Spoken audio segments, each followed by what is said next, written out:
All right, so I stopped in the Apple store today and picked up a few iPhones. I want to unbox them here. So I got the iPhone 16 Plus in teal. Really looking forward to this teal color. It looks, yeah, so good right out of the box. Inside the box, though, you're not going to get much. Typical USB-C charger, and that's it. But looking at this teal, this has to be easily the best color that launched. I know a lot of people like the ultramarine or the pink, but this teal looks just so good in all angles. You do get both the, well, camera button, even though they don't call it a camera button here, as well as the action button on the other side now. And then looking just all around this teal device, yeah, favorite color easily of any iPhone, I think, to date. This looks really good. Let me know your thoughts, though, of course, on the teal color.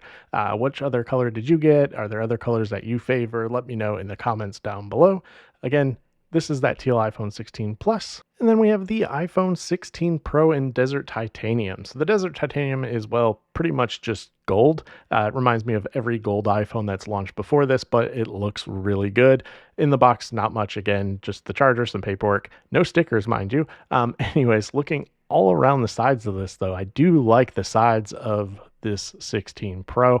I didn't get the 16 Pro Max, as I mentioned. I didn't plan to order these. Ended up just getting them in the store. You do have that button here as well. Again, Apple's not calling it a button, but you do have that here. It's kind of unique and interesting. It does depress. It's definitely a button. Just kind of weird to have that extra button, especially since you already have the action button. But anyways, I digress. Looking at this device, though, I do like the Desert Titanium. It is something new and refreshing, at least for that lineup, as the other colors are pretty muted.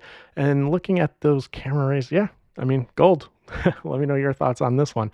In comparison, though, here are the iPhone 16 Pro and the iPhone 16 Plus. Let me know your thoughts in the comments down below as to which one you would prefer. To me personally, I'm really liking the teal. Looking just again around the sides of the devices here, I just think the teal stands out a lot more, and you're not really losing a lot by going with the regular iPhone 16 series this year over the Pro models. So if you really want the added color pop here, definitely pick one of those up. Again, really liking this teal. It's going to be hard for me to decide which one I like. But of course, let me know your thoughts in the comments down below. As always, thank you for watching. Take care. Stay safe.